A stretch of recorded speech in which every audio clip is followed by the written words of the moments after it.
ഇന്നത്തെ സമഗ്ര റിപ്പോർട്ടുകളുമായി 1 PM news ആരംഭിക്കുന്നു. ഞാൻ എസ് വിജയകുമാർ. നടുക്കം മാറാതെ രാജ്യതലസ്ഥാനം.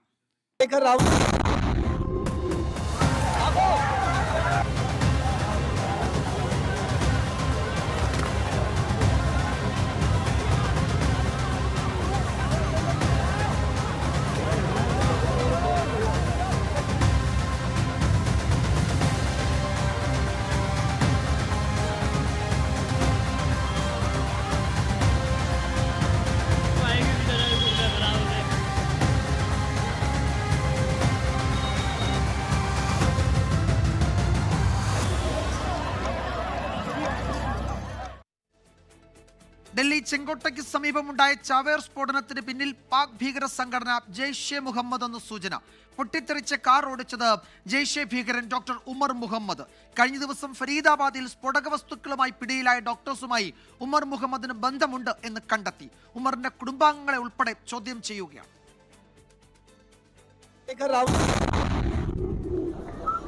ഡൽഹി ചെങ്കോട്ടയ്ക്ക് സമീപം ഇന്നലെ വൈകിട്ടുണ്ടായ സ്ഫോടനം ചാവേർ ആക്രമണമെന്ന നിഗമനത്തിലാണ് അന്വേഷണ ഏജൻസികൾ. ഫരീദാബാദിൽ സ്ഫോടക വസ്തുക്കളും ആയുധങ്ങളുമായി പിടിയിലായവരുമായി പൊട്ടിത്തെറിച്ച കാറോടിച്ച ഡോക്ടർ ഉമർ മുഹമ്മദിന് അടുത്ത ബന്ധമുണ്ടെന്നാണ് വിവരം. കൂട്ടാളികൾ അറസ്റ്റിലായതോടെ പരിഭ്രാന്തിയിലായ ഉമർ വേഗത്തിൽ ആസൂത്രണം ചെയ്തതാണ് ചാവേർ ആക്രമണം. ഉമറിനൊപ്പം കാറിൽ മറ്റാരെങ്കിലും ഉണ്ടോയെന്നും പരിശോധിക്കുന്നു. ഇയാളുടെ മാതാവും സഹോദരങ്ങളും ഉൾപ്പെടെയുള്ളവരെ അന്വേഷണ ഏജൻസികൾ കസ്റ്റഡിയിലെടുത്ത് ചോദ്യം ചെയ്യുകയാണ്. ഫരീദാബാദ് സംഘത്തിൽപ്പെട്ടയാളാണ് ഡോക്ടർ ഉമർ മുഹമ്മദ് എന്ന സൂചനയും പുറത്തുവരുന്നുണ്ട്. പാക് ഭീകര സംഘടന ജെയ്ഷെ മുഹമ്മദുമായി ഫരീദാബാദ് സംഘത്തിന് അടുത്ത ബന്ധമുണ്ടെന്ന തെളിവുകൾ അന്വേഷണ ഏജൻസികൾക്ക് ലഭിച്ചിരുന്നു. ഫരീദാബാദിൽ കണ്ടെടുത്ത സ്ഫോടക വസ്തുക്കൾ സംബന്ധിച്ചുള്ള ഫോറൻസിക് സയൻസ് ലബോറട്ടറി റിപ്പോർട്ട് അന്വേഷണത്തിൽ നിർണായകമാകും. സ്ഫോടനമുണ്ടായ സ്ഥലത്തുനിന്ന് അമോണിയം നൈട്രേറ്റ് സാന്നിധ്യം കണ്ടെത്തിയെന്നാണ് വിവരം. ഇതുൾപ്പെടെ ശാസ്ത്രീയ പരിശോധനയ്ക്ക് വിധേയമാക്കി ശക്തമായ തെളിവുകൾ കണ്ടെത്താനുള്ള ശ്രമത്തിലാണ് അന്വേഷണ ഏജൻസികൾ. 24 ഡൽഹി. സ്ഫോടക വസ്തുക്കളും ആയുധങ്ങളുമായി കഴിഞ്ഞ ദിവസങ്ങളിൽ ഫരീദാബാദിൽ പിടിയിലായ ഡോക്ടേഴ്സുമായി സ്ഫോടനത്തിന്റെ സൂത്രധാരൻ ഡോക്ടർ ഉമർ മുഹമ്മദിന് അടുത്ത ബന്ധം. കഴിഞ്ഞ ദിവസം ഡോക്ടർ മുസമിൽ അഹമ്മദ് ഉൾപ്പെടെ പിടിയിലായതോടെ ഉമർ മുഹമ്മദ് അതിവേഗം പദ്ധതിയിട്ടതാണ് ഡൽഹിയിലെ ചാവേർ ആക്രമണം എന്നാണ് നിഗമനം. രാജ്യത്ത് വിദ്യാസമ്പന്നരെയും ഉയർന്ന ജോലിക്കാരെയും ഉപയോഗിച്ചുള്ള വൈറ്റ് കോളർ ഭീകരതയ്ക്ക് വ്യാപകമായി കളമൊരുക്കുന്നു എന്ന സൂചനയും ഇതോടെ ശക്തമാവുകയാണ്. ജമ്മു കശ്മീരിലെ പുൽവാമയ്ക്ക് സമീപമുള്ള കോലി സ്വദേശിയാണ് ഡോക്ടർ ഉമർ മുഹമ്മദ്. ശ്രീനഗറിലെ സർക്കാർ മെഡിക്കൽ കോളേജിൽ നിന്ന് MBBS പഠനം പൂർത്തിയാക്കി. ഫരീദാബാദിലെ അൽഫലാഹ് സർവകലാശാലയിലെ മെഡിക്കൽ കോളേജിലെ അസിസ്റ്റന്റ് പ്രൊഫസറായിരുന്നു. ഇതേയിടത്ത് ജോലി ചെയ്തിരുന്ന ആളാണ് കഴിഞ്ഞ ദിവസം സ്ഫോടക വസ്തുക്കളും ആയുധങ്ങളുമായി പിടിയിലായ ഡോക്ടർ മുസമ്മിൽ അഹമ്മദ് ഗനായ്. ഇയാളും പുൽവാമ സ്വദേശി. ഇയാൾക്കൊപ്പം അൽഫലാഹ് മെഡിക്കൽ കോളേജിൽ ജോലി ചെയ്തിരുന്ന ലക്നൌ സ്വദേശിനി ഡോക്ടർ ഷഹീനും പിടിയിലായിരുന്നു. ഇതോടെയാണ് സഹപ്രവർത്തകനായ ഡോക്ടർ ഉമർ മുഹമ്മദ് ചാവേർ ആക്രമണത്തിന് പദ്ധതിയിട്ട് ഡൽഹിയിലേക്ക് തിരിച്ചതെന്നാണ് പുറത്തുവരുന്ന വിവരം. അറസ്റ്റിലായ സൗത്ത് കശ്മീരിലെ ക്വാസികുണ്ട് സ്വദേശി ഡോക്ടർ അദീൽ മജീദ് റാത്തറിനും ഫരീദാബാദ് സംഘവുമായി അടുത്ത ബന്ധമുണ്ടെന്ന് കണ്ടെത്തിയിരുന്നു. ഉന്നത വിദ്യാഭ്യാസമുള്ളവരെയും ഉയർന്ന ജോലിക്കാരെയും ലക്ഷ്യമിട്ടുള്ള വെള്ളക്കോളർ ഭീകരപ്രവർത്തനങ്ങൾക്ക് രാജ്യാന്തര ഭീകര സംഘടനകൾ ലക്ഷ്യമിടുന്ന സൂചനയാണ് ഇവരുടെ അറസ്റ്റിലൂടെ തെളിയുന്നത്. ഇക്കഴിഞ്ഞ 19-ന് ശ്രീനഗറിലെ നൌഗ്രാമിലും പരിസര പ്രദേശത്തും കണ്ട ജെയ്ഷെ മുഹമ്മദ് അനുകൂല പോസ്റ്ററുകളിൽ നിന്നാണ് അന്വേഷണം വെള്ളക്കോളർ ഭീകരതയിലേക്ക് കേന്ദ്രീകരിച്ചത്. ഇതിന്റെ ഭാഗമായുള്ള CCTV പരിശോധനയിൽ നിന്നാണ് ഡോക്ടർ മുസമ്മിൽ അഹമ്മദിലേക്ക് പോലീസ് എത്തിയത്. ഇയാൾ ഉൾപ്പെടെയുള്ളവരുടെ താമസ സ്ഥലങ്ങളിൽ നിന്ന് 3000 കിലോയോളം സ്ഫോടക വസ്തുക്കളും AK-47 ഉൾപ്പെടെയുള്ള നിരവധി ആയുധങ്ങളും കണ്ടെത്തിയിരുന്നു. 24 ഡൽഹി. ഡൽഹി സ്ഫോടന കേസിൽ ഗൂഢാലോചന നടത്തിയവർക്ക് തക്കതായ മറുപടി നൽകുമെന്ന് പ്രധാനമന്ത്രി നരേന്ദ്രമോദി. ഉത്തരവാദികളെ വെറുതെ വിടില്ല. കടുത്ത ഹൃദയവേദനയോടെയാണ് ഭൂട്ടാനിൽ എത്തിയതെന്നും പ്രധാനമന്ത്രി പറഞ്ഞു. इस षड्यंत्र की तह तक जाएगी. इसके पीछे के षड्यंत्रकारियों को बख्शा नहीं जाएगा. All those responsible will be brought to justice.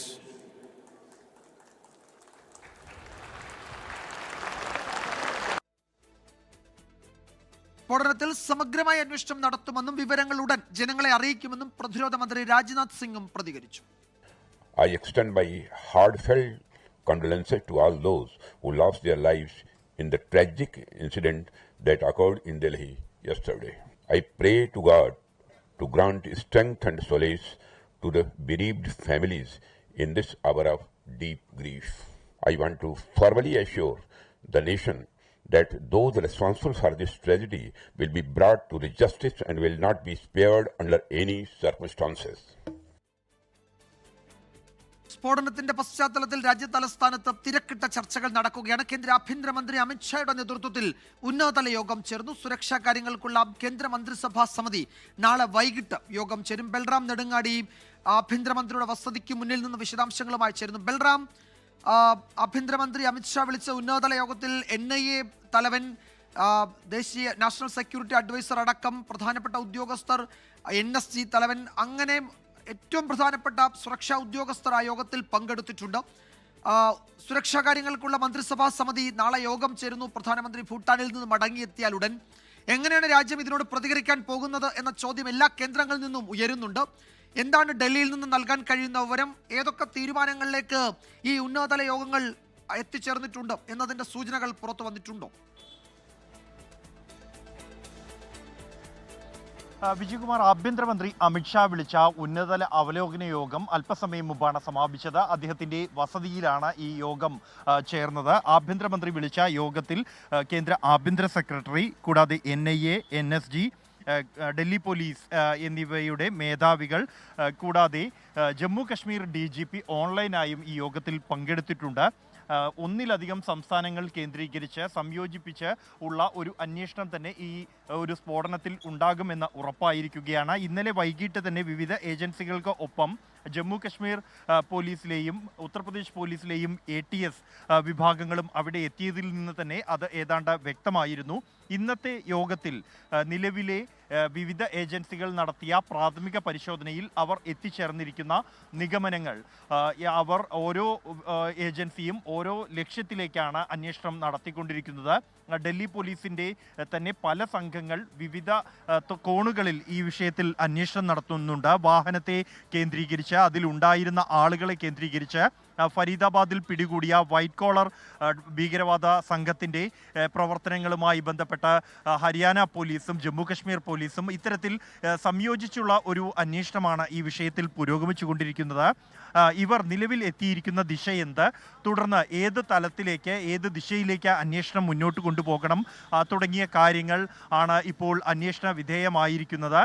ഇതിൻ്റെ തുടർ നീക്കങ്ങൾ, രാജ്യം എങ്ങനെ ഈ ഒരു സംഭവത്തോട് പ്രതികരിക്കണം, എങ്ങനെ നേരിടണം തുടങ്ങിയ കാര്യങ്ങൾ വ്യക്തമാകേണ്ടതുണ്ട്. നിലവിലെ സാഹചര്യത്തിൽ ഈ ഒരു സ്ഫോടനം അത് ഒരു ഭീകരവാദി ആക്രമണമാണോ എന്നതുപോലും ഔദ്യോഗികമായി ഒരു കോണിൽ നിന്നും സ്ഥിരീകരിച്ചിട്ടില്ല ഇതുവരെയും. മറിച്ച് പുറത്തു വരുന്ന വിവരങ്ങൾ, അന്വേഷണത്തിൻ്റെ ദിശ ചോദ്യം ചെയ്യാനായി വിളിപ്പിച്ച ആളുകൾ, ഇതിൽ ഉൾപ്പെട്ട ഏജൻസികൾ എന്നിവരിൽ നിന്നും ലഭിക്കുന്ന വിവരങ്ങളുടെ അടിസ്ഥാനത്തിലാണ് ഒരു ഭീകരവാദ ആക്രമണം എന്ന നിലയിൽ തന്നെയാണ് ഇപ്പോൾ അന്വേഷണം മുന്നോട്ട് കൊണ്ടുപോയിരിക്കുന്നത് എന്നുള്ള വ്യക്തമായ ഒരു ചിത്രം ലഭിക്കുന്നത്. ഇതുമായി ബന്ധപ്പെട്ടൊരു ഔദ്യോഗിക വിശദീകരണം ലഭിക്കേണ്ടതുണ്ട്. നടന്നത് ഒരു ഭീകരവാദി ആക്രമണമാണ് എന്ന് പ്രാഥമികമായ വിലയിരുത്തലിൽ എത്തിച്ചേരാൻ കഴിഞ്ഞെങ്കിൽ അത് വിശദീകരിക്കേണ്ടതുണ്ട് രാജ്യത്തിന് മുന്നിൽ.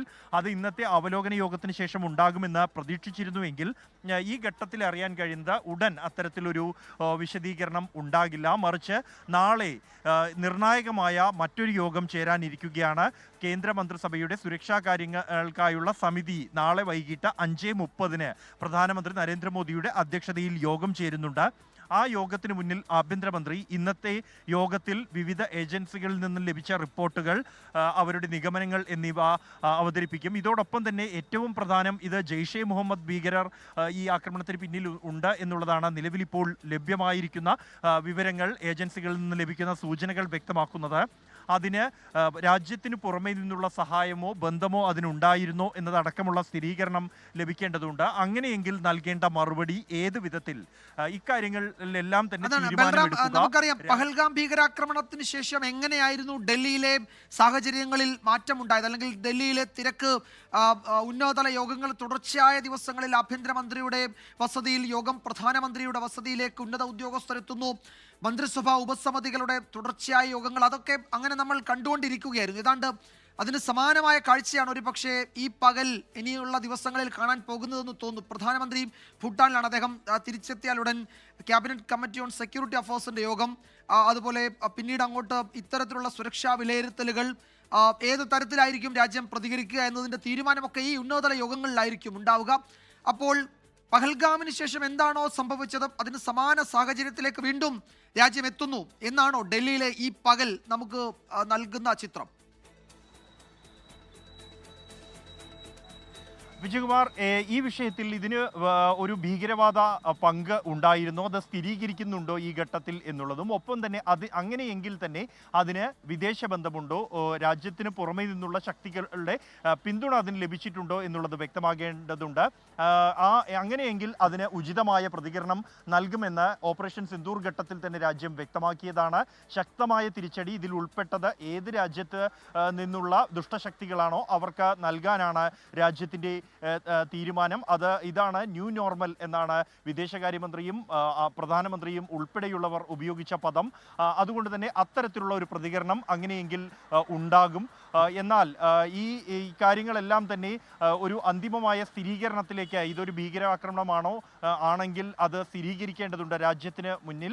അത് ഇന്നത്തെ യോഗത്തിന് ശേഷം ഉണ്ടാകുമെന്ന് പ്രതീക്ഷിച്ചിരുന്നു. എന്നാൽ അത് ഉണ്ടായേക്കില്ല എന്ന സൂചനയാണ് ഇപ്പോൾ ലഭിക്കുന്നത്. നാളത്തെ ഉന്നതതല യോഗത്തിന് ശേഷം ഏത് തരത്തിൽ രാജ്യം ഇതിനോട് പ്രതികരിക്കാൻ തീരുമാനിച്ചിരിക്കുന്നു എന്ന് പ്രധാനമന്ത്രിയോ അല്ലെങ്കിൽ ആഭ്യന്തരമന്ത്രിയോ രാജ്യത്തിനോട് പ്രഖ്യാപിക്കും, രാജ്യത്തിന് ജനങ്ങൾക്ക് മുന്നിൽ പ്രഖ്യാപിക്കും എന്നാണ് നിലവിൽ ഏറ്റവും ഒടുവിൽ ലഭ്യമാകുന്ന വിവരങ്ങൾ സൂചിപ്പിക്കുന്നത്. എന്തായാലും വിജയകുമാർ സൂചിപ്പിച്ച പോലെ തന്നെ പഹൽഗാം ഭീകരാക്രമണത്തിന് ശേഷം എങ്ങനെയാണോ ഉന്നത തലത്തിൽ അവലോകനം ചെയ്ത് നടപടികൾ എടുത്ത് മുന്നോട്ട് പോയത്, അതിന് സമാനമായ രീതിയിൽ തന്നെ ഈ ഒരു വിഷയവും കൈകാര്യം ചെയ്യാൻ തീരുമാനിച്ചിരിക്കുന്നു. ഇത് ഒരു ഭീകരാക്രമണം തന്നെ എന്ന് കണക്കാക്കിക്കൊണ്ടുള്ള ഒരു അന്വേഷണം തന്നെയാണ് ഇപ്പോൾ പുരോഗമിക്കുന്നത്. അതാണ് അതിലൊരു സ്ഥിരീകരണമാണ് ഉണ്ടാകേണ്ടത്. അതൊരു പക്ഷേ രാജ്യത്തോട് ഔദ്യോഗികമായി പറയുന്ന ഘട്ടം എത്തിയിട്ടുണ്ടാകില്ല. അത് പ്രധാനമന്ത്രി ഇപ്പോൾ ഭൂട്ടാനിലാണ്. അദ്ദേഹം തിരികെ എത്തി യോഗങ്ങളിൽ പങ്കെടുക്കുന്നുണ്ട്. സുരക്ഷാ കാര്യങ്ങൾക്കുള്ള മന്ത്രിസഭാ സമിതി യോഗം ചേരാനിരിക്കുന്നുണ്ട്. ഒരുപക്ഷെ അതിനുശേഷമായിരിക്കും ഉണ്ടാവുക. ചില വിവരങ്ങൾ കൂടി ഇപ്പോൾ വരുന്നുണ്ട്. ഈ സ്ഫോടനത്തിന് ഉപയോഗിച്ച വാഹനം ഓടിച്ചു എന്ന് സംശയിക്കുന്ന ഉമറിൻ്റെ DNA സാമ്പിളുകൾ അത് മാച്ച് ചെയ്യുന്നുണ്ടോ എന്ന പരിശോധന നടക്കുന്നുണ്ട്. ഉമറിൻ്റെ അമ്മയുടെ DNA സാമ്പിൾ എടുത്തിട്ടുണ്ട്. അത് ആ പരിശോധന നടക്കുകയാണ്. അത്തരം പരിശോധനകൾ ഒരുപക്ഷെ വളരെ നിർണായകമാണ്. അതിനുശേഷമായിരിക്കാം അതിലൊരു സ്ഥിരീകരണത്തിന് വേണ്ടി സുരക്ഷാ ഏജൻസികൾ കാത്തു നിൽക്കുന്നുണ്ട് എന്നാണ് കരുതുന്നത്. കശ്മീരിൽ നിന്ന് ഈ പരിശോധനകൾ, അത്തരത്തിലുള്ള ശാസ്ത്രീയ പരിശോധനകൾ അവിടെ നടക്കുന്നുണ്ട്. ചില റെയ്ഡുകൾ വിവിധ കേന്ദ്രങ്ങളിൽ നടക്കുന്നതിൻ്റെ വിവരം വരുന്നുണ്ട്. ലക്നൗ ATS ആണ് ഡോക്ടർ പർവേസ് അൻസാരിയുടെ വസതിയിൽ പരിശോധന നടത്തിയത്.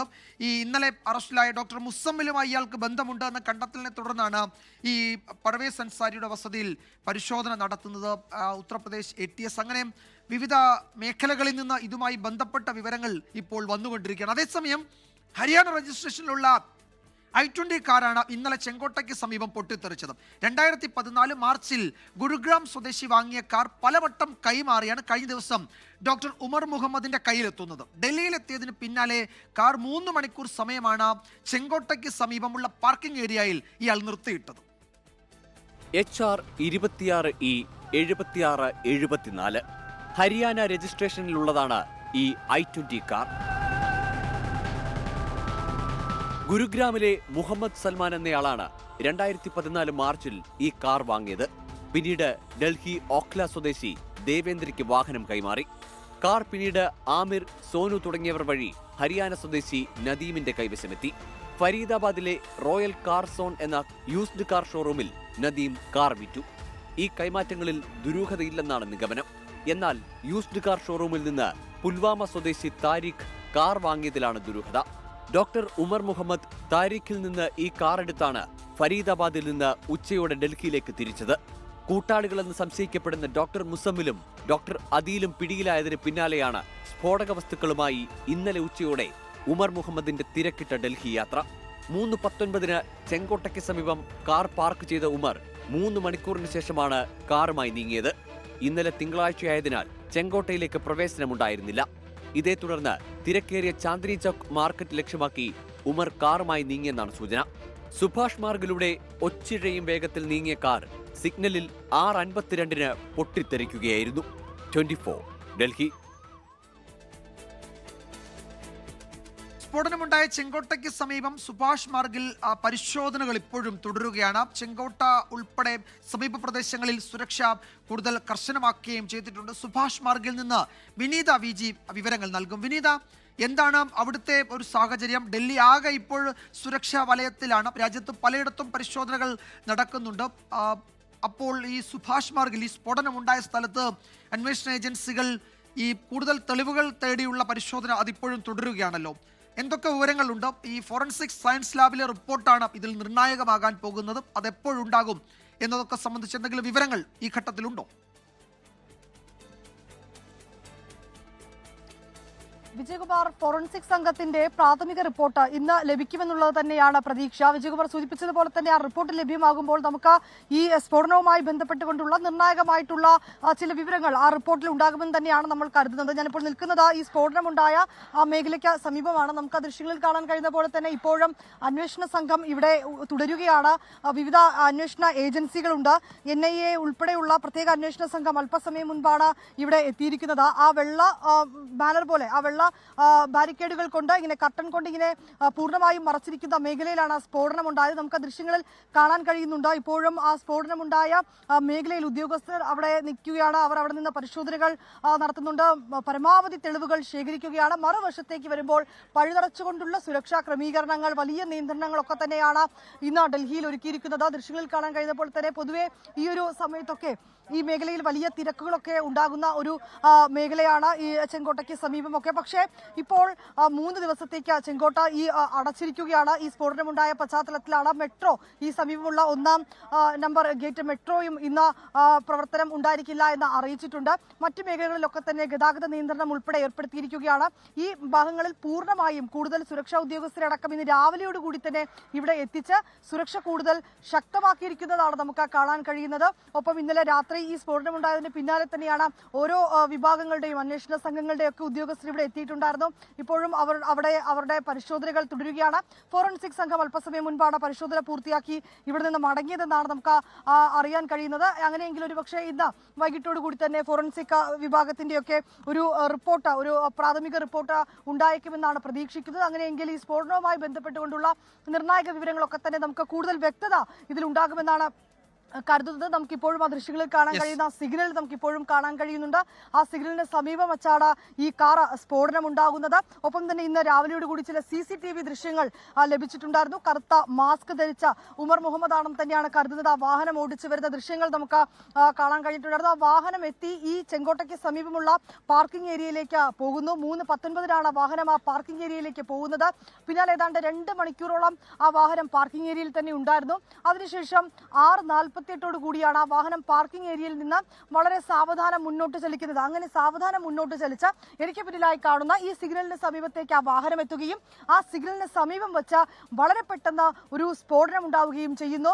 ആ സ്ഫോടനത്തിൽ സമീപമുള്ള വാഹനങ്ങളിലേക്ക് തീ പടരുന്നു. ഏതാണ്ട് 8ഓളം വാഹനങ്ങൾ ആ സ്ഫോടനത്തിൽ കത്തി നശിക്കുന്ന ഒരു അവസ്ഥയുണ്ടാകുന്നു. പിന്നാലെ തന്നെ വിവരം ലഭിച്ചുടൻ അന്വേഷണ ഉദ്യോഗസ്ഥർ, ഫയർഫോഴ്സ് ഒക്കെ ഇവിടെ എത്തി അത് പൂർണ്ണമായും നിയന്ത്രണ വിധേയമാക്കി. പക്ഷേ ഇപ്പോൾ നമുക്ക് ലഭ്യമാകുന്ന വിവരങ്ങൾ അനുസരിച്ച് മുന്നോട്ട് നോക്കുമ്പോൾ ഒരു പക്ഷേ ഇപ്പോൾ സ്ഫോടനം നടന്ന ഈ സ്പോട്ട് ആയിരിക്കില്ല ഈ പ്രതികളുടെ ലക്ഷ്യം, ഈ ഭീകരരുടെ ലക്ഷ്യമെന്ന് തന്നെയാണ് നമുക്ക് മനസ്സിലാക്കാൻ കഴിയുന്നത്. കാരണം ഏതാണ്ട് ഒരു 100 മീറ്റർ കൂടി അപ്പുറത്തേക്ക് പോവുകയാണെങ്കിൽ ചാന്ദിനി ചൗക്കാണ്. ഡൽഹിയിലെ പുരാതനമായിട്ടുള്ള ഒരു വ്യാപാര മേഖലയാണ്. അവിടെ വലിയ മാർക്കറ്റുകളുണ്ട്. ഡൽഹിയിലേക്ക് എത്തുന്ന വിനോദസഞ്ചാരികളടക്കം വലിയ തോതിലേക്ക് പോകുന്ന ഒരു മേഖലയാണ് ഈ ചാന്ദിനി ചൗക്ക് എന്ന് പറയുന്നത്. ഇന്നലെ ഈ സ്ഫോടനമുണ്ടായ സമയത്തൊക്കെ ഒരു പക്ഷേ ഇങ്ങോട്ടേക്ക് അടുക്കാൻ കഴിയാത്തത്ര ആളുകളായിരിക്കണം ആ മേഖലകളിലൊക്കെ ഉണ്ടാവുക. ആ സമയത്തൊക്കെ ചാന്ദിനി ചൗക്കിൽ വലിയ ശരിയാണ് വിനീത. ആ സമയം തെരഞ്ഞെടുത്തതൊക്കെ ഈ കൂടുതൽ ആൾനാശം ഉണ്ടാകാൻ വേണ്ടി തന്നെയാണ്. ഈ 6:52 എന്നൊക്കെ പറയുമ്പോൾ ചാന്ദിനി ചൗക്കിൽ ഡൽഹിയിൽ പോയിട്ടുള്ളവർക്കറിയാം അവിടെ ജനസാഗരം എത്തുന്ന സമയമാണ്. ആ സമയത്തൊക്കെ ആ ചാന്ദിനി ചൗക്കിനകത്തേക്ക് ഒരു സ്ഫോടനത്തിനായി ഈ വാഹനം ഇടിച്ച് കയറ്റിയിരുന്നെങ്കിൽ എന്ത് സംഭവിക്കുമായിരുന്നു എന്നത് ഒരുപക്ഷെ നമുക്ക് സങ്കല്പിക്കാൻ പോലും കഴിയാത്ത ഒരു സാഹചര്യമാണ്. അതിലേക്ക് പോയില്ല. അതിനു മുമ്പ് ഇത് പൊട്ടിത്തെറിച്ചു. എന്താണ് സംഭവിച്ചത് എന്നതിൽ ഇനിയും ഒരു വ്യക്തത വരേണ്ടതുണ്ട്. അത് ഈ പറയുന്ന ആഭ്യന്തര വകുപ്പ് അതിൽ ഔദ്യോഗികമായ ഒരു വിശദീകരണം നൽകുമെന്ന് തന്നെയാണ് കരുതുന്നത്. സുഭാഷ് മാർഗിൽ നിന്നാണ് വിനീത VG വിവരങ്ങൾ നൽകിയത്. ഈ സ്ഫോടനത്തിൽ 12 പേർ കൊല്ലപ്പെട്ടു എന്നാണ് സ്ഥിരീകരിച്ചിരിക്കുന്നത്. അതിൽ ഈ 12 പേരിൽ ഈ ചാവേറായി വന്നവരുമുണ്ട്. അത് ഒരാളാണോ 3 പേരാണോ എന്നതിലൊന്നും ഒരു വ്യക്തതയില്ല. അങ്ങനെ 12 പേർ കൊല്ലപ്പെട്ടു എന്നതാണ് ഏറ്റവും ഒടുവിൽ ആശുപത്രിയിൽ നിന്നുള്ള സ്ഥിരീകരണം. നമ്മൾ അതുൾപ്പെടെ വിശദാംശങ്ങളിലേക്ക് തന്നെയാണ് വരുന്നത്. ഡൽഹി സ്ഫോടനത്തിൽ 12 പേർ കൊല്ലപ്പെട്ടതായി സ്ഥിരീകരണം. തിരിച്ചറിഞ്ഞ 6 പേരുടെ മൃതദേഹം ബന്ധുക്കൾക്ക് വിട്ടു നൽകി.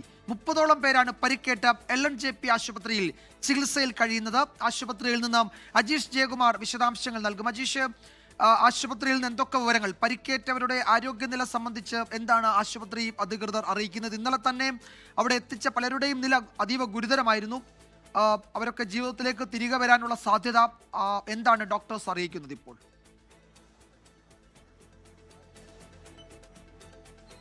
വിജയകുമാർ, ഏറ്റവും ഒടുവിൽ ലഭിക്കുന്ന വിവരമനുസരിച്ച് മരണസംഖ്യ 12 ഉയർന്നു എന്നുള്ളതാണ്. കുറച്ചു നേരം മുമ്പ് വരെ 9 പേരായിരുന്നു മരിച്ചത് എന്നായിരുന്നു ആശുപത്രിയിൽ നിന്ന് കിട്ടിയ വിവരം. പക്ഷേ ഇന്നലെ ഈ ആശുപത്രിയിൽ പ്രവേശിപ്പിച്ച LNJP ആശുപത്രിയിൽ പ്രവേശിപ്പിച്ച 3 പേരുടെ നില അതീവ ഗുരുതരമായിരുന്നു എന്ന് നേരത്തെ തന്നെ ആശുപത്രി അധികൃതർ വ്യക്തമാക്കിയതാണ്. അവരുടെ 3 പേരാണ് ഇന്ന് രാവിലെ മരിച്ചത്. അവരുടെ മരണം സ്ഥിരീകരിക്കുകയും ചെയ്തു.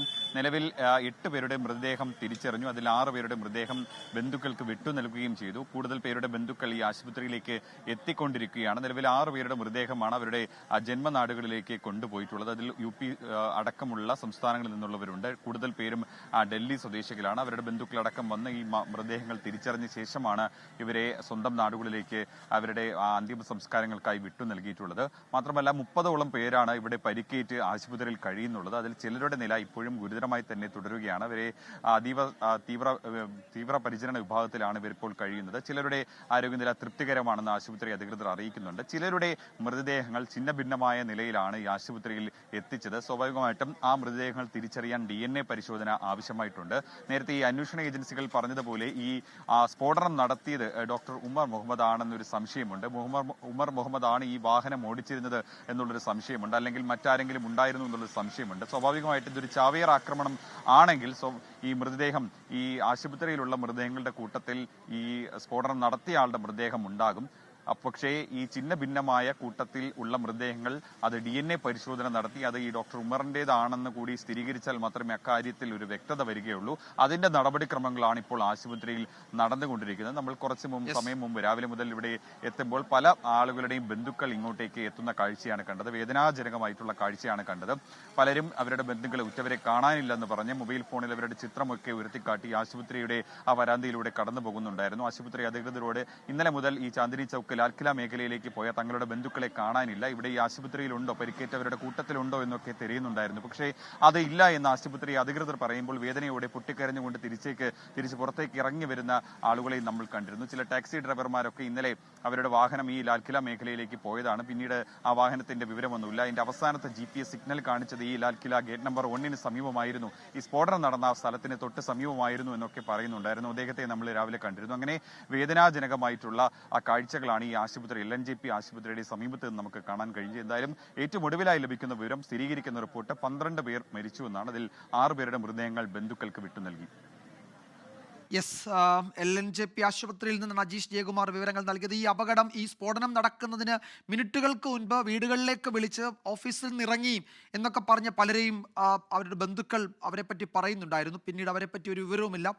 ഛിന്ന ഭിന്നമായി പോയ ശരീരഭാഗങ്ങൾ കൂട്ടിച്ചേർത്തത് ആരാണ് എന്ന് കണ്ടെത്തണം. അതൊക്കെയാണ് ഇനി നടക്കേണ്ടത്. അങ്ങനെ നമ്മൾ ഹൃദയം തകരുന്ന കാഴ്ചകളായിരുന്നു ഈ സ്ഫോടനത്തിന് തൊട്ടു പിന്നാലെയും ആ പരിസരത്ത് കണ്ടത്. ഇന്നലത്തെ സാഹചര്യം അതായിരുന്നു. ആ ബന്ധുക്കളൊക്കെയാണ് ആശുപത്രിയിൽ ഉറ്റവരെ തെരഞ്ഞിപ്പോഴും കാത്തു നിൽക്കുന്നത്. സ്ഫോടനത്തിൽ ഉറ്റവരെ നഷ്ടമായതിന്റെ വേദനയിലാണ് മരിച്ചവരുടെ കുടുംബാംഗങ്ങൾ. 6 പേരുടെ മൃതദേഹമാണ് ബന്ധുക്കൾക്ക് കൈമാറിയത്. പരിക്കേറ്റവരും സാക്ഷികളും ആ സ്ഫോടനത്തിന്റെ ഞെട്ടലിൽ നിന്ന് ഇപ്പോഴും മുക്തരായിട്ടില്ല.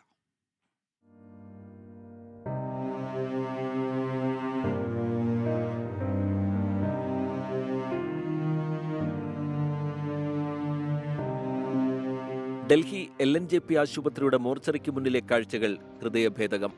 ഉറ്റവരെ തേടിയെത്തിയവരുടെ മടക്കം കരഞ്ഞുകലങ്ങിയ കണ്ണുമായി. ഞെട്ടൽ വിട്ടുമാറാതെ പരിക്കേറ്റവർ.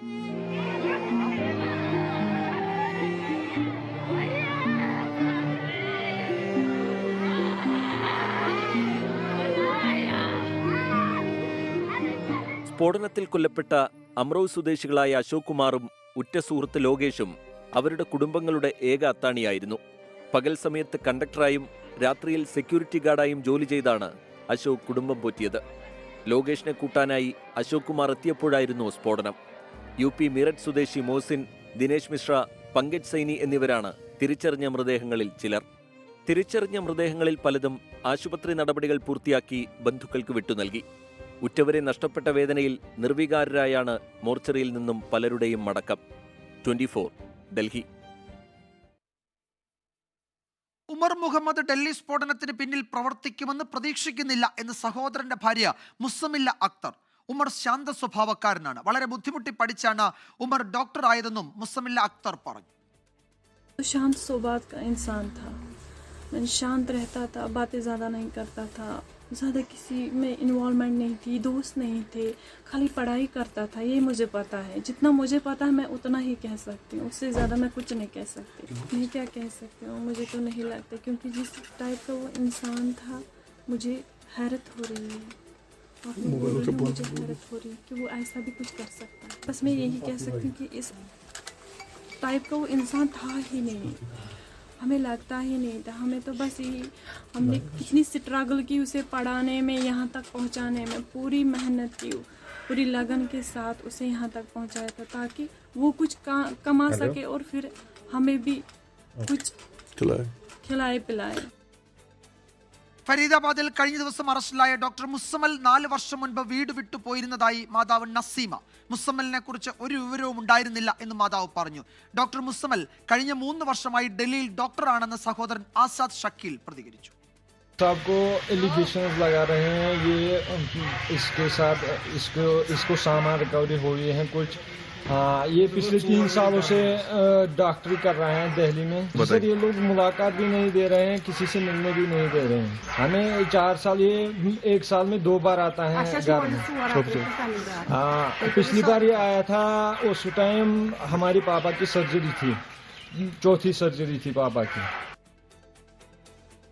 ഡൽഹി സ്ഫോടനത്തിന്റെ പശ്ചാത്തലത്തിൽ സംസ്ഥാനത്തും കനത്ത പരിശോധന. വിമാനത്താവളങ്ങളിലും റെയിൽവേ ബസ് സ്റ്റേഷനുകൾക്കും പുറമെ പ്രധാന തീർത്ഥാടന കേന്ദ്രങ്ങളിലടക്കം സുരക്ഷാ പരിശോധനകൾ നടന്നു. മുഖ്യമന്ത്രിയും മന്ത്രിമാരും ഉൾപ്പെടെ പങ്കെടുക്കുന്ന പരിപാടികളിലും കൂടുതൽ സുരക്ഷ ഏർപ്പെടുത്തി. തിരുവനന്തപുരത്ത് സെക്രട്ടേറിയറ്റിലും തമ്പാനൂർ ബസ് സ്റ്റാൻഡിലും റെയിൽവേ സ്റ്റേഷനിലും ഡോഗ് സ്ക്വാഡിനെ ഉപയോഗിച്ചായിരുന്നു പരിശോധന. ശ്രീപത്മനാഭസ്വാമി ക്ഷേത്രത്തിന്റെ വടക്കേ നടയിലും കിഴക്കേ നടയിലും ആന്റി ടെറർ സ്ക്വാഡിന്റെ നേതൃത്വത്തിലായിരുന്നു പരിശോധന.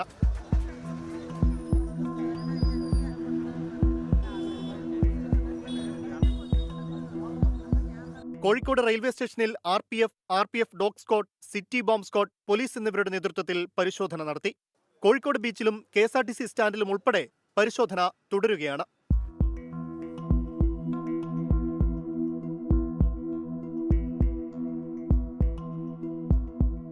കൊച്ചിയിൽ south railway station, KSRTC stand, Aluva railway station, metro സ്റ്റേഷനുകൾ എന്നിവ കേന്ദ്രീകരിച്ചും പരിശോധന നടന്നു. മലപ്പുറത്തും വയനാടും കളക്ടറേറ്റുകളിൽ ഡോഗ് സ്ക്വാഡ് പരിശോധനയ്ക്കെത്തി. സംസ്ഥാന വ്യാപകമായി പരിശോധന നടത്താനാണ് തീരുമാനം. VIP ഏരിയകളിലും പരിശോധന തുടരും. വിവിധ ബ്യൂറോകൾക്കൊപ്പം 24 തിരുവനന്തപുരം. ഡൽഹി സ്ഫോടനം ദൗർഭാഗ്യകരമെന്ന് കേന്ദ്രമന്ത്രി സുരേഷ് ഗോപി. 1 മാസത്തിനിടെ ഇത്തരത്തിലുള്ള 8 ശ്രമങ്ങൾ തകർത്തിരുന്നു. ആന്ധ്ര, കേരളം, കർണാടക തുടങ്ങിയ സംസ്ഥാനങ്ങളിൽ ശക്തമായ പരിശോധന നടത്തുന്നുണ്ട് എന്നും സുരേഷ് ഗോപി പറഞ്ഞു. കഴിഞ്ഞ 30 ദിവസത്തിനകം 8 രാജസ്ഥാൻ അടക്കമുള്ള പ്രദേശങ്ങളിൽ 8 തവണയാണ് ഇതുപോലെയുള്ള ശ്രമങ്ങൾ നമ്മൾ ബസ്റ്റ് ചെയ്തത്. ആന്ധ്ര എന്ന് പറയുന്നത് തെലങ്കാന, കേരളം, തമിഴ്നാട്, കർണാടകയൊക്കെ ശക്തമായ വല വിരിച്ചിട്ടുണ്ട്. അന്വേഷണത്തിൻ്റെ വഴിയെ ഒരുപക്ഷെ ഫലവത്തായ ഒരു റിപ്പോർട്ട് ലഭിക്കുന്നതിനുള്ള പശ്ചാത്തലം ഒരുങ്ങിയിട്ടുണ്ടെന്ന് തന്നെയാണ് അറിയിക്കുന്നത്. ആരായാലും ശരി തന്നെ ശക്തമായി നേരിട്ടിരിക്കും. ബീഹാർ നിയമസഭാ തെരഞ്ഞെടുപ്പിന്റെ 2ാം ഘട്ട വോട്ടെടുപ്പിൽ മികച്ച പോളിംഗ് ആണ്. 1 മണിവരെ 47.62% പേർ വോട്ട് രേഖപ്പെടുത്തി. 20 ജില്ലകളിലായി 122 മണ്ഡലങ്ങളിലേക്കാണ് വോട്ടെടുപ്പ്. 1300 സ്ഥാനാർത്ഥികളാണ് ഈ ഘട്ടത്തിൽ ജനവിധി തേടുന്നത്. ഉച്ചവരെ 40%-ലധികം പോളിംഗ് ആണ് ഒട്ടുമിക്ക ബൂത്തുകളിലും രേഖപ്പെടുത്തിയിരിക്കുന്നത്. ശ്രീനാഥ് ചന്ദ്രൻ ബീഹാറിൽ നിന്ന് തയ്യാറാക്കിയ റിപ്പോർട്ടിലേക്ക്. ഒന്നാം ഘട്ട വോട്ടെടുപ്പിന് സമാനമായ രീതിയിൽ രണ്ടാം ഘട്ട വോട്ടെടുപ്പിലും കാര്യമായ പോളിംഗ് ബീഹാറിൽ എങ്ങും ഉണ്ടാവുന്നുണ്ട്. 11 മണിവരെയുള്ള കണക്ക് പരിശോധിക്കുമ്പോൾ 30% മുകളിലേക്ക് പോളിംഗ് എത്തിക്കഴിഞ്ഞിരിക്കുന്നു. ഉച്ചയാകുമ്പോഴേക്കും അത് 40% വരാനുള്ള സാധ്യതയുണ്ട്. ഉച്ചയ്ക്ക് ശേഷവും കാര്യമായ പോളിംഗ് നടക്കുകയാണെങ്കിൽ ഒന്നാം ഘട്ടത്തിൽ കണ്ടതുപോലെ 60% മുകളിലേക്ക്, ഒരുപക്ഷെ 65% മുകളിലേക്ക് തന്നെ പോളിംഗ് പോകാനുള്ള സാധ്യതയുണ്ട്. വലിയ പ്രചാരണം ഈ പ്രചാരണ കാലഘട്ടത്തിൽ കണ്ടതാണ്. അതിന് ഒത്ത രീതിയിലുള്ള ഒരു വോട്ടെടുപ്പാണ് ഇപ്പോൾ പോളിംഗ് ആണ് ഇപ്പോൾ നടന്നുകൊണ്ടിരിക്കുന്നത്. ഗ്രാമീണ മേഖലകളിലൊക്കെ തന്നെ കനത്ത പോളിംഗ് നടക്കുന്നുണ്ട്. സ്ത്രീകൾ കൂട്ടമായി എത്തി വോട്ട് ചെയ്യുന്ന കാഴ്ച കാണാൻ കഴിയുന്നു. ഞാനിപ്പോൾ ഉള്ളത് ജമുയി എന്ന ജില്ലയിലാണ്. അവിടെയും കാര്യമായ പോളിംഗ് രാവിലെ തന്നെ നടക്കുന്നുണ്ട്. അതിലും സ്ത്രീ വോട്ടർമാരാണ് കൂടുതലായി എത്തുന്നത്. ഏതായാലും നിതീഷ് കുമാർ മന്ത്രിസഭയിലെ 12 മന്ത്രിമാരെങ്കിലും ഈ തെരഞ്ഞെടുപ്പിൽ ഈ ഘട്ടത്തിൽ, രണ്ടാം ഘട്ടത്തിൽ ജനവിധി തേടുന്നുണ്ട്. അങ്ങനെ രണ്ട് മുന്നണികളെ സംബന്ധിച്ചിടത്തോളം നിർണായകമായ ഒരു വോട്ടെടുപ്പാണ് ഈ ഘട്ടത്തിൽ പുരോഗമിച്ചുകൊണ്ടിരിക്കുന്നത്. പ്രശാന്ത് കിഷോർ, ജൻസുരാജ് പാർട്ടി നേതാവ് പ്രശാന്ത് കിഷോർ, സംസ്ഥാനത്തെ PCC അധ്യക്ഷൻ അടക്കമുള്ളവർ ഇതിനോടകം തന്നെ വോട്ട് രേഖപ്പെടുത്തുകയും ചെയ്തിട്ടുണ്ട്. ശ്രീനാഥ് ചന്ദ്രനാണ് വിവരങ്ങൾ നൽകിയത്. വിവിധ ഏജൻസികൾ നടത്തിയ എക്സിറ്റ് പോൾ ഫലങ്ങൾ ഇന്ന് വൈകിട്ട് 6 മണിക്ക് ശേഷം പുറത്തുവരും. എന്താണ് ബീഹാർ ചിന്തിച്ചത് എന്നതിൻ്റെ സൂചന ഒരുപക്ഷെ എക്സിറ്റ് പോൾ ഫലങ്ങളിൽ ഉണ്ടാകും. അങ്ങനെ തന്നെ ആകണമെന്നുമില്ല. വോട്ടെണ്ണൽ വെള്ളിയാഴ്ചയാണ്. യഥാർത്ഥ ഫലം, എക്സാറ്റ് പോൾ റിസൾട്ട് അറിയാൻ നമ്മൾ വെള്ളിയാഴ്ച വരെ കാത്തിരിക്കണം. തദ്ദേശ തെരഞ്ഞെടുപ്പ് ചൂടിൽ കേരളം.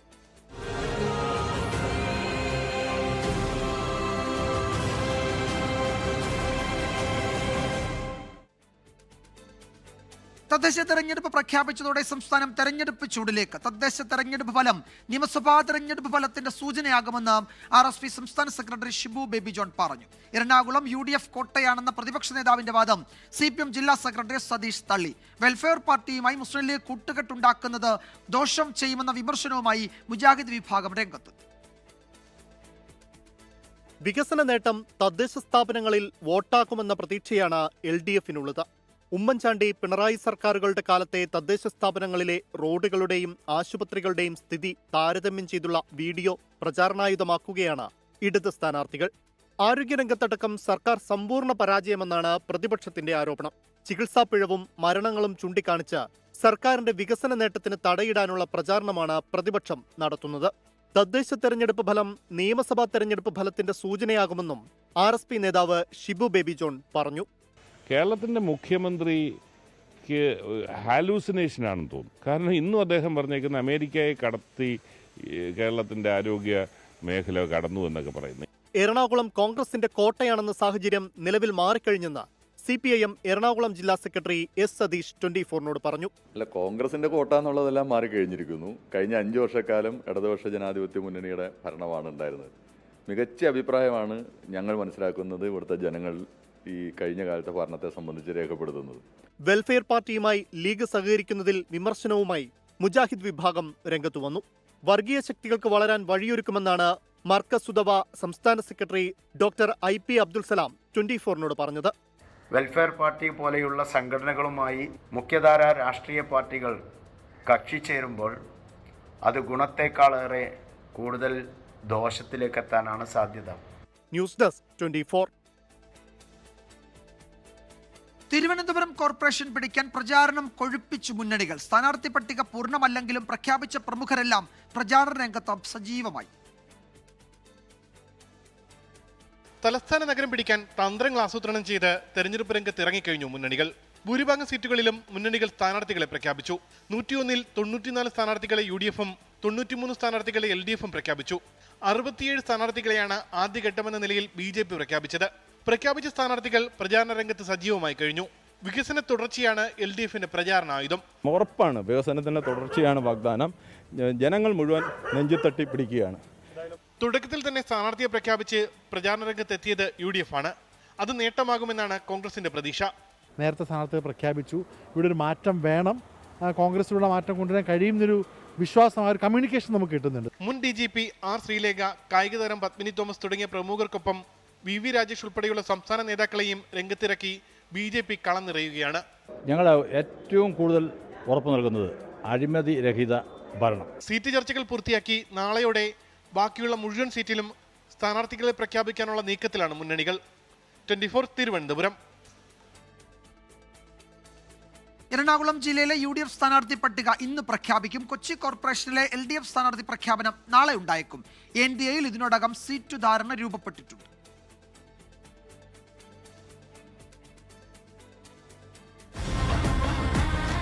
നിങ്ങൾ ഓരോരുത്തരെയും നേരിൽ കണ്ട് ഒത്തഭ്യർത്ഥിക്കാൻ ഞാൻ പരമാവധി ശ്രമിക്കുന്നതാണ്. നമ്മുടെ നാടിൻ്റെ തുടർ വികസനമായി LDF സ്ഥാനാർത്ഥിയായ എന്നെ നിങ്ങളുടെ വിലയേറിയ വോട്ടുകൾ തന്നെ വിജയിപ്പിക്കണമെന്ന് അഭ്യർത്ഥിക്കുന്നു. തിരഞ്ഞെടുപ്പ് പ്രഖ്യാപനത്തിന് പിന്നാലെ ചുവരെഴുത്തും പോസ്റ്റർ പ്രചരണവും റീൽ വീഡിയോകളുമായി സജീവമായി കഴിഞ്ഞു സ്ഥാനാർത്ഥികൾ. ഔദ്യോഗിക സ്ഥാനാർത്ഥി പ്രഖ്യാപനത്തിന് കാത്തു നിൽക്കാതെയാണ് പലരുടെയും പ്രചരണം. കൊച്ചി കോർപ്പറേഷനിൽ മുന്നണികളിൽ സീറ്റ് ധാരണ രൂപപ്പെട്ടു. ചർച്ചകൾ പൂർത്തിയാക്കി UDF ഇന്ന് സ്ഥാനാർത്ഥികളെ പ്രഖ്യാപിക്കും. കൊച്ചിൻ കോർപ്പറേഷനിലെ സീറ്റ് വിഭജനവും ഏകദേശം പൂർത്തിയാക്കി കഴിഞ്ഞു. ജില്ലാ പഞ്ചായത്ത് പൂർത്തീകരിച്ചു കഴിഞ്ഞു. മുൻകാലങ്ങളിൽ നിന്നും വ്യത്യസ്തമായി വളരെ അഡ്വാൻസ് ചെയ്തിട്ടാണ് UDF ഈ തെരഞ്ഞെടുപ്പിൽ മുന്നോട്ട് പോയിരിക്കുന്നത്. LDFൽ അവസാനവട്ട ചർച്ചകൾ സജീവമാണ്. ഇതിനുശേഷം സ്ഥാനാർത്ഥി പ്രഖ്യാപനമുണ്ടാകും. നല്ല ആത്മവിശ്വാസത്തോടെയാണ് ഈ തെരഞ്ഞെടുപ്പിനെ ഞങ്ങൾ അഭിമുഖീകരിക്കാൻ വേണ്ടി പോകുന്നത്. അതിനുള്ള എല്ലാ തയ്യാറെടുപ്പും പൂർത്തീകരിച്ചു കഴിഞ്ഞു. LDF അതിൻ്റെ എല്ലാ അർത്ഥത്തിലും സജ്ജമായി. NDAയിൽ സീറ്റ് ചർച്ചകൾ പൂർത്തിയായി കഴിഞ്ഞു. ക്രിസ്ത്യൻ സഭാ നേതൃത്വത്തിന്റെ കൂടി താൽപര്യം പരിഗണിച്ച് സ്ഥാനാർത്ഥി പ്രഖ്യാപനം നടത്താനാണ് NDA ക്യാമ്പിന്റെ നീക്കം. ജില്ലയിൽ ആദ്യം സ്ഥാനാർത്ഥി പ്രഖ്യാപനം നടത്തി പ്രചരണം ആരംഭിച്ചത് 2020ആണ്. പലയിടങ്ങളിലും നിർണായക ഘടകമാകുന്ന സ്വതന്ത്രരും പരസ്യ പ്രചരണം ആരംഭിച്ചു കഴിഞ്ഞു. ഔദ്യോഗിക സ്ഥാനാർത്ഥി പ്രഖ്യാപനം കൂടി വരുന്നതോടെ പ്രചരണത്തിന്റെ ചൂട് കൂടും. തദ്ദേശ തെരഞ്ഞെടുപ്പിന്റെ തീയതി പ്രഖ്യാപിച്ചതോടെ ശക്തമായ പ്രചരണം ആരംഭിച്ചു കഴിഞ്ഞു മുന്നണികൾ. ഔദ്യോഗികമായി സ്ഥാനാർത്ഥികളെ പ്രഖ്യാപിച്ചില്ലെങ്കിലും പലരും ഇതിനോടകം തന്നെ പരസ്യ പ്രചരണം ആരംഭിച്ചു കഴിഞ്ഞു. ക്യാമറ പേഴ്സൺ VS രാഹുലിനൊപ്പം റാഫി കരീം, 24 കൊച്ചി. കോഴിക്കോട് കോർപ്പറേഷനിൽ 45 സ്ഥാനാർത്ഥികളെ പ്രഖ്യാപിച്ച് BJP. മഹിളാ മോർച്ച സംസ്ഥാന പ്രസിഡന്റ് നവ്യ ഹരിദാസ് കാരപ്പറമ്പ് വാർഡിൽ മത്സരിക്കും. മേയർ സ്ഥാനാർത്ഥിയെ പിന്നീട് പ്രഖ്യാപിക്കുമെന്ന് K സുരേന്ദ്രൻ പറഞ്ഞു. 76 സീറ്റിൽ 45 സീറ്റുകളിലെ സ്ഥാനാർത്ഥികളെയാണ് ഇന്ന് ഞങ്ങൾ പ്രഖ്യാപിക്കുന്നത്. 2 ദിവസത്തിനകം ബാക്കി സീറ്റുകളിലെ സ്ഥാനാർത്ഥികളെ കൂടെ പ്രഖ്യാപിക്കും. പറയാം, ബാക്കി എല്ലാ സ്ഥാനാർത്ഥിയും പ്രഖ്യാപിച്ചിട്ടുണ്ട്. ദീപക് ധർമ്മടം വിവരങ്ങൾ നൽകും കോഴിക്കോട്ട് നിന്ന്. ദീപക്, BJP പട്ടികയിൽ സർപ്രൈസ് ഉണ്ടോ?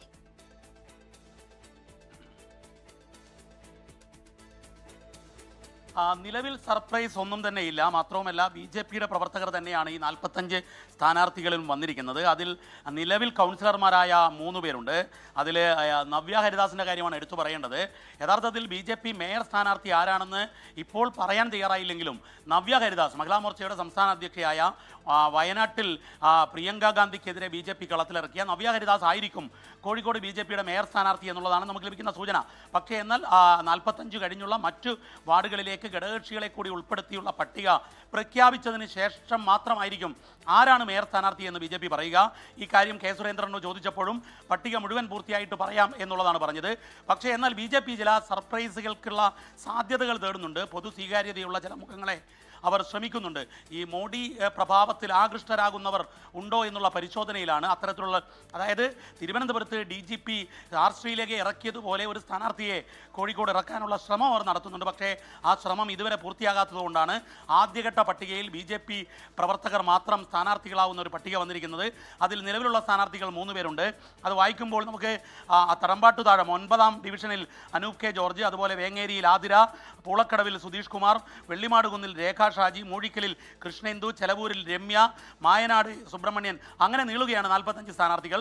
ഇതിൽ 3 പേരാണ് നിലവിൽ കൗൺസിലർമാരായവർ മത്സരിക്കുന്നത്. നവ്യ ഹരിദാസ് മഹിളാ മോർച്ച പ്രസിഡന്റ് തന്നെയായിരിക്കും മേയർ സ്ഥാനാർത്ഥി എന്നുള്ളതാണ് നമുക്ക് ലഭിക്കുന്ന വിവരം. അതായത് നിലവിൽ 2 പേരാണ് കൗൺസിലർമാർ ആയിട്ടുള്ളവർ മത്സരിക്കുന്നത്. 3 പേരല്ല, 2 പേരാണ് മത്സരിക്കുന്നത് വിജയകുമാർ. ഇതിൽ നവ്യ ഹരിദാസ് മേയർ സ്ഥാനാർത്ഥിയാകുമെന്ന് നമുക്ക് ഏതാണ്ട് ഉറപ്പിക്കാൻ സാധിക്കും. വിജയകുമാർ.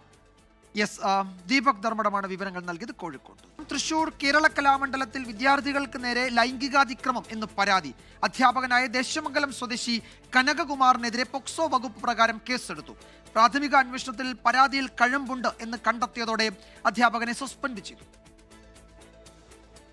സ്ഥിരമായി ക്ലാസ്സിൽ മദ്യപിച്ചെത്തി ലൈംഗിക അതിക്രമം നടത്തുന്നുവെന്നായിരുന്നു 6 വിദ്യാർത്ഥികൾ സർവകലാശാല അധികൃതർക്ക് നൽകിയ പരാതി. പ്രാഥമിക അന്വേഷണത്തിൽ കഴമ്പുണ്ടെന്ന് കണ്ടെത്തിയതോടെ കനകകുമാറിനെ വൈസ് ചാൻസലർ സസ്പെൻഡ് ചെയ്തു. പിന്നാലെ പരാതി ചെറുതുരുത്തി പോലീസിന് കൈമാറി. കുട്ടികളുടെ മൊഴി രേഖപ്പെടുത്തിയ പോലീസ് ഇന്ന് പുലർച്ചെ അധ്യാപകനെതിരെ പോക്സോ വകുപ്പ് പ്രകാരം കേസെടുത്തു. വിദ്യാർത്ഥികളുടെ ശരീരത്തിന്റെ പല ഭാഗങ്ങളിൽ സ്പർശിച്ചുവെന്നും ദേഹനിന്ദ നടത്തിയെന്നും ചൂണ്ടിക്കാട്ടിയുള്ള പരാതിയിലാണ് പോക്സോ കേസെടുത്തത്. കനകകുമാർ ഒളിവിൽ പോയതായാണ് വിവരം. 24 തൃശൂർ. ഡൽഹിക്ക് സമീപം നോയിഡയിലെ നിധാരി കൊലപാതക പരമ്പരയുമായി ബന്ധപ്പെട്ട ബലാത്സംഗ കൊലപാതക കേസിൽ പ്രതി സുരേന്ദ്ര കോലിയെ സുപ്രീം കോടതി വെറുതെ വിട്ടു. ചീഫ് ജസ്റ്റിസ് അധ്യക്ഷനായ 3-അംഗ ബെഞ്ചാണ് സുരേന്ദ്ര കോലിയുടെ തിരുത്തൽ ഹർജി പരിഗണിച്ചത്. 13ാമത്തെ കൊലപാതക കേസിലാണ് കോടതി ഇയാളെ വെറുതെ വിട്ടത്. മറ്റു കേസുകളിലെല്ലാം നേരത്തെ തന്നെ കോലിയെ കോടതി വെറുതെ വിടുകയോ ശിക്ഷയിൽ ഇളവ് നൽകുകയോ ചെയ്തിരുന്നു. ഇതോടെ കോലി ഉടൻ ജയിൽ മോചിതനാകും. 2006 നോയിഡയിലെ സെക്ടർ 36 കുപ്രസിദ്ധമായ നിധാരി കൊലപാതക പരമ്പര അരങ്ങേറിയത്. 1-ാം പ്രതി ബണീന്ദർ സിംഗ് പാന്തറിനെയും തെളിവുകളുടെ അഭാവത്തിൽ നേരത്തെ കോടതി വെറുതെ വിട്ടിരുന്നു. ഉത്തർപ്രദേശിലെ നോയിഡയ്ക്ക് സമീപം നിധാരിയിലെ വീട്ടിൽ നിന്ന് പെൺകുട്ടികൾ ഉൾപ്പെടെ 19 പേരുടെ മൃതദേഹ അവശിഷ്ടങ്ങളാണ് കണ്ടെത്തിയത്. തിരുവനന്തപുരത്ത് തെരുവുനായ ആക്രമണത്തിൽ 5 പേർക്ക് പരിക്കേറ്റു. മ്യൂസിയം വളപ്പിൽ രാവിലെ നടക്കാൻ ഇറങ്ങിയവരെയാണ് തെരുവുനായ ആക്രമിച്ചത്. 24 വാർത്തയ്ക്ക് പിന്നാലെ മൃഗശാല വളപ്പിലെ നായ്ക്കളെ പിടികൂടി ക്വാറന്റൈൻ സെന്ററിലാക്കി.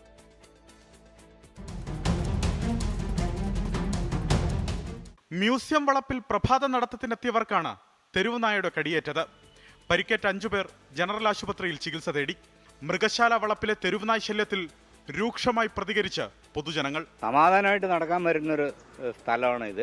ഇവിടെ ദിവസവും ഇതുപോലെ തന്നെ പട്ടികളെ, കൊച്ചുകുട്ടികളെ കണ്ടാലും സ്ത്രീകളെ കണ്ടാലും അതിൻ്റെ പിന്നാലെ ഓടും. നമ്മളെയൊക്കെ ആണെങ്കിൽ നമ്മളതിനെ പ്രതികരിക്കും. നടക്കാൻ വരുമ്പോൾ ഇത്തിരി സമാധാനമായിട്ട് നടക്കാൻ വന്നുകൊണ്ടിരിക്കുന്ന സ്ഥലമാണ്. അവിടെയും മര്യാദയ്ക്ക് നടക്കാൻ സമ്മതിക്കില്ല എന്ന് പറഞ്ഞു കഴിഞ്ഞാൽ പിന്നെ എന്തുവാ തിരിക്കുന്നത്. പുറത്തുനിന്നെത്തിയ നായ മൃഗശാലയ്ക്കുള്ളിലെ തെരുവുനായ്ക്കളെ കടിക്കുകയും ചെയ്തു. പേവിഷബാധയുണ്ടോ എന്ന് പരിശോധിക്കാൻ സാമ്പിൾ പാലോടേക്ക് അയച്ചു. മ്യൂസിയം വളപ്പിലെ നായ്ക്കളെ വാക്സിനേറ്റ് ചെയ്യുമെന്ന് museum veterinary doctor Nikesh Kiran 24-നോട് പറഞ്ഞു. ഇനി നമ്മൾ അടുത്ത് ഇവിടെ ചെയ്യാൻ ഉദ്ദേശിക്കുന്ന ബാക്കി കടി കിട്ടിയെന്ന് പറയുന്ന എല്ലാ നായ്ക്കളെയും വാക്സിനേറ്റ് ചെയ്യുന്നതാണ് അടുത്ത നടപടി. എന്തായാലും ഇന്ന് ഡയറക്ടർ ഒരു അടിയന്തര യോഗം വിളിച്ചിട്ടുണ്ട്. ആ യോഗത്തിനകത്ത് തീരുമാനമാകുന്ന അനുസരിച്ചായിരിക്കും അത്തരം നടപടികൾ എടുക്കുക. 24 വാർത്തയ്ക്കു പിന്നാലെ മൃഗശാല വളപ്പിലെ നായ്ക്കളെ നഗരസഭാ അധികൃതരെത്തി പിടികൂടി പേട്ടയിലെ ക്വാറന്റൈൻ സെന്ററിലേക്ക് മാറ്റി. നായ്ക്കൾക്ക് വാക്സിനേഷൻ നൽകുകയും 21 ദിവസം ക്വാറന്റൈനിൽ വയ്ക്കുകയും ചെയ്യും. മൃഗശാല വളപ്പിൽ ഭക്ഷണ പദാർത്ഥങ്ങൾ വിലക്കാൻ മൃഗശാല ഡയറക്ടർ വിളിച്ചു ചേർത്ത അടിയന്തര യോഗം തീരുമാനിച്ചു. തെരുവ് നായ്ക്കൾക്ക് ഭക്ഷണം നൽകുന്നതിനാലാണ് നടപടി. 24 തിരുവനന്തപുരം. തൃശൂർ പുത്തൂർ മൃഗശാലയിൽ മാനുകൾ കൂട്ടത്തോടെ ചത്തു. 10 മാനുകളാണ് ഇന്നലെ രാത്രി ചത്തത്. തെരുവുനായ ആക്രമണത്തിലാണ് മാനുകൾ ചത്തത് എന്നാണ് പ്രാഥമിക നിഗമനം. സൂരജ് സജീവ് സൂളജിൽ പാർക്കിൽ നിന്ന് വിവരങ്ങൾ നൽകും. സൂരജ്, ഇത് തെരുവുനായ ആക്രമണം തന്നെയാണ് എന്ന് ഉറപ്പിച്ചിട്ടുണ്ടോ? അങ്ങനെ സ്ഥിരീകരിച്ചിട്ടുണ്ടോ? സൂരജ്, കേൾക്കാമോ? വിജയകുമാർ, എന്തായാലും 10 മാനുകളാണ് ഇന്നലെ രാത്രി ഈ തെരുവുനായയുടെ ആക്രമണത്തിൽ ചത്തത് എന്നുള്ളതാണ് അനുമാനിക്കുന്നത്. ഇപ്പോൾ ഡോക്ടർ അരുൺ സക്രിയുടെ നേതൃത്വത്തിലുള്ള ഉന്നതതല സംഘം ഇവിടെ എത്തി പോസ്റ്റ്മോർട്ടം നടപടികളടക്കം നടത്തുകയാണ്. ഈ പോസ്റ്റ്മോർട്ടത്തിന് ശേഷം മാത്രമായിരിക്കും ഈ മാനുകൾ ചത്തത് എങ്ങനെ എന്ന് സംബന്ധിച്ച് വ്യക്തത വരികയുള്ളൂ. ഇപ്പോൾ അധികൃതരാകട്ടെ വനം വകുപ്പാകട്ടെ ഔദ്യോഗികമായ ഒരു പ്രതികരണത്തിനും തയ്യാറായിട്ടില്ല. കാരണം ഇതൊരു സെൻസിറ്റീവ് ഏരിയ തന്നെ എന്ന് പറയാം. കാരണം മുഖ്യമന്ത്രി ദിവസങ്ങൾക്ക് മുൻപാണ് ഈ സുവോളജിക്കൽ പാർക്ക് ഉദ്ഘാടനം ചെയ്തത്. സംസ്ഥാനത്തിന് തന്നെ അഭിമാനമായ ഒരു പദ്ധതിയാണ്. പക്ഷേ അത്തരം ഒരു സുരക്ഷിത മേഖലയിൽ എങ്ങനെ ഈ നായ അതിക്രമിച്ച് കയറി, അതായത് ഈ മാനുകൾ അടക്കം പാർക്കുന്ന മേഖലയിലേക്ക് എങ്ങനെ ഈ തെരുവുനായ എത്തി എന്നതാണ് ഇപ്പോഴും ഒരു സംശയമായി നിലനിൽക്കുന്നത്. അതുകൊണ്ട് തന്നെയാണ് ഒരു ഉന്നതതല അന്വേഷണം പ്രഖ്യാപിച്ചുകൊണ്ട് ഇപ്പോൾ അതിലേക്ക് കടന്നിരിക്കുന്നത്. എന്തായാലും ഡോക്ടർ അരുൺ സക്രിയുടെ നേതൃത്വത്തിലുള്ള സംഘം ഇവിടെ എത്തിയിരിക്കുന്നു. ഈ മാനുകൾ ചത്തത് എങ്ങനെയെന്ന് അറിയാൻ പോസ്റ്റ്മോർട്ടം നടപടികൾ അടക്കം ആരംഭിച്ചിട്ടുണ്ട്. പക്ഷേ കോൺഗ്രസ് ആകട്ടെ ഇതൊരു രാഷ്ട്രീയ വിഷയമായി ഉയർത്തുകയാണ്. കാരണം ഇവിടെ ഒരു സുരക്ഷാ മാനദണ്ഡങ്ങളും പാലിക്കാതെ ഈ സേഫ്റ്റി പരിശോധനകളൊന്നും നടത്താതെയാണ് ഈ സുവോളജിക്കൽ പാർക്കിന്റെ ഉദ്ഘാടനം നടത്തിയതെന്നുള്ളതാണ് കോൺഗ്രസിന്റെ ആരോപണം. തെരഞ്ഞെടുപ്പ് മുന്നിൽ കണ്ട് നടത്തിയ ഉദ്ഘാടനം, അതുകൊണ്ടാണ് ഇത്തരം ഒരു സംഭവം ഉണ്ടായതെന്നും സുരക്ഷിതമല്ല ഈ മേഖലയിലെ കൂടുകൾ എന്നടക്കം കോൺഗ്രസ് ഉയർത്തിക്കാട്ടിക്കുന്നുണ്ട്. എന്തായാലും വലിയ പ്രതിഷേധത്തിലേക്ക് കോൺഗ്രസ് പോകുന്നു. മറുതലക്കലിൽ കൃത്യമായ ഒരു അന്വേഷണത്തിലേക്ക് പോവുകയാണ് അധികൃതർ. വിജയകുമാർ, ഇപ്പോൾ വരുന്ന ഒരു റിപ്പോർട്ടിലേക്കാണ്. ഡൽഹി സ്ഫോടനത്തെ കുറിച്ച് അന്വേഷിക്കാൻ വൻ സംഘത്തെ നിയോഗിച്ചു ഡൽഹി പോലീസ്. 500 അംഗ സംഘമാണ് അന്വേഷണത്തിന് ചുമതലപ്പെടുത്തിയിരിക്കുന്നത്. അതേസമയം ലക്നൌവിൽ UP പോലീസുമായി ചേർന്ന് ജമ്മു കാശ്മീർ പോലീസ് വ്യാപക പരിശോധന നടത്തുകയാണ്. ഇപ്പോൾ ഡൽഹി സ്ഫോടനത്തിന് പിന്നിലോട്ട് ഡോക്ടർ ഉമർ മുഹമ്മദ്, പിടിയിലായ ഡോക്ടർ മുസമ്മിൽ എന്നിവർ ജോലി ചെയ്ത ഫരീദാബാദിലെ അൽഫള ആശുപത്രിയിൽ ഡൽഹി പോലീസ് പരിശോധന നടത്തുന്നു. വിനീത വിജിയാണ് വിശദാംശങ്ങൾ നൽകാൻ ചേരുന്നത്. വിനീത, എന്തൊക്കെയാണ് ഡൽഹി പോലീസിന്റെയും മറ്റ് ഏജൻസികളുടെയും പുതിയ നീക്കങ്ങൾ? വിജയകുമാർ, വ്യാപകമായിട്ടുള്ള പരിശോധനയും റെയ്ഡുകളുമാണ് ഇപ്പോൾ അന്വേഷണ സംഘത്തിന്റെ ഭാഗത്തു നിന്ന് നടക്കുന്നത്. അതിലിപ്പോൾ ലക്നൌവിലെ വ്യാപക പരിശോധന നടക്കുന്നു എന്നൊരു വിവരമാണ് നമുക്ക് ലഭ്യമായിരിക്കുന്നത്. Uttar Pradesh police, ATS, Jammu Kashmir police, ഒപ്പം തന്നെ ലക്നൌ പോലീസ് എന്നിവർ സംയുക്തമായിട്ടാണ് ആ മേഖലകളിൽ പരിശോധന നടത്തുന്നത്. കഴിഞ്ഞ ദിവസം ഒരു വനിതാ ഡോക്ടറെ ഈ അന്വേഷണ സംഘം അറസ്റ്റ് ചെയ്തിട്ടുണ്ടായിരുന്നു. ഈ സ്ഫോടക വസ്തുക്കളും കൈകൾ സൂക്ഷിച്ചിരുന്ന കേസുമായി ബന്ധപ്പെട്ടാണ് ഈ അറസ്റ്റ് ഉണ്ടായിരുന്നത്. വനിതാ ഡോക്ടറുടെ കാറിൽ നിന്നൊരു AK-47 കണ്ടെത്തിയതായൊക്കെ പിന്നീട് അന്വേഷണ സംഘം പറഞ്ഞിട്ടുമുണ്ടായിരുന്നു. ആ കേസിൽ അറസ്റ്റിലായ വനിതാ ഡോക്ടറുടെ വീട് കേന്ദ്രീകരിച്ചാണ് ഇപ്പോൾ പരിശോധന ലക്നൌവിൽ നടക്കുന്നതെന്നാണ് നമുക്ക് അറിയാൻ കഴിയുന്നത്. ആ മേഖലകളിലൊക്കെ തന്നെ വീടുകളിലും മറ്റ് കേന്ദ്രങ്ങളിലുമൊക്കെ അന്വേഷണ സംഘം എത്തി അവിടെയൊക്കെ തന്നെ വ്യാപകമായിട്ടുള്ള പരിശോധനകൾ നടക്കുകയാണ്. ഒപ്പം നമുക്കിപ്പോൾ ലഭ്യമാവുന്ന ഒരു വിവരം, ഈ വനിതാ ഡോക്ടർ ഷഹീൻ ഷാഹിദ് എന്നാണ് ഇവരുടെ പേര്. ഇവര് ഈ ജയ്ഷ മുഹമ്മദിലേക്ക് വനിതകളെ റിക്രൂട്ട്മെന്റ് ചെയ്യുന്നതിനുള്ള ഒരു ചുമതല ഇവർക്ക് നൽകിയതായിട്ടുള്ള ചില വിവരങ്ങൾ കൂടി ഈ ഘട്ടത്തിൽ ലഭ്യമാവുന്നുണ്ട്. ഈ വിവരങ്ങളുടെ അടിസ്ഥാനത്തിലാണ് ഇപ്പോൾ അവരുമായി ബന്ധപ്പെട്ടുകൊണ്ടുള്ള വ്യാപകമായിട്ടുള്ള പരിശോധനയും റെയ്ഡും ഒക്കെ തന്നെ നടത്തുന്നത്. അവരുടെ വീടിന് സമീപമുള്ള അയൽ വീടുകളിലൊക്കെ അന്വേഷണ സംഘം എത്തുകയും അവരെ പറ്റിയുള്ള ചില വിവരങ്ങളൊക്കെ തന്നെ തേടുകയും ചെയ്തിട്ടുണ്ട്. അതൊരു ഡോക്ടറുടെ വീടാണ് എന്ന് ഒരു വീട്ടിൽ അന്വേഷണ സംഘം പരിശോധന നടത്തിയതിനു ശേഷം ഒരു പ്രതികരണം കൂടി ലഭ്യമായിട്ടുണ്ട്. ഒപ്പം തന്നെ മറ്റു മേഖലകൾ കേന്ദ്രീകരിച്ചും ഇപ്പോൾ വ്യാപകമായിട്ടുള്ള പരിശോധനകളും റെയ്ഡുകളും പുരോഗമിക്കുകയാണ്. ഡൽഹി സ്ഫോടനത്തെക്കുറിച്ച് അന്വേഷിക്കാൻ വൻ സംഘത്തെ നിയോഗിച്ചിരിക്കുകയാണ് ഡൽഹി പോലീസ്. 500 അംഗ സംഘമാണ് ഈ കേസ് അന്വേഷിക്കുക. യെസ്, വിനീത വിജിയാണ് വിവരങ്ങൾ നൽകിയത്. നമ്മൾ ഈ ദൃശ്യങ്ങളിൽ കാണുന്നത് ഇന്നലെ ഈ സ്ഫോടനത്തിന്റെ സമയത്തുണ്ടായ ആ സമയത്തെ ചില ദൃശ്യങ്ങളാണ്. അത് CCTV ദൃശ്യങ്ങൾ ആ സമയത്തേത് കൂടുതൽ ലഭ്യമായിട്ടുണ്ട്. അതാണ് അവിടെ നമ്മൾ ഈ സമയത്ത് കാണുന്നത്. പോലീസ് അത്തരം ദൃശ്യങ്ങൾ ശേഖരിച്ചിട്ടുണ്ട്. വ്യാപകമായി CCTVകൾ കേന്ദ്രീകരിച്ച് പോലീസ് നടത്തിയ പരിശോധനയിലാണ് ഈ കേസുമായി, ഈ സ്ഫോടനവുമായി ബന്ധപ്പെട്ട വളരെ പ്രധാനപ്പെട്ട വിവരങ്ങൾ അന്വേഷണ സംഘത്തിന് ലഭിച്ചത്. അതിൻ്റെ ഏറ്റവും പുതിയ CCTV ഫുട്ടേജുകൾ പുറത്തു വന്നിട്ടുണ്ട്. അതാണ് പ്രേക്ഷകർ കാണുന്നത്. യെസ്, ഈ റിപ്പോർട്ടോടെ 1 PM ന്യൂസ് അവസാനിക്കുന്നു.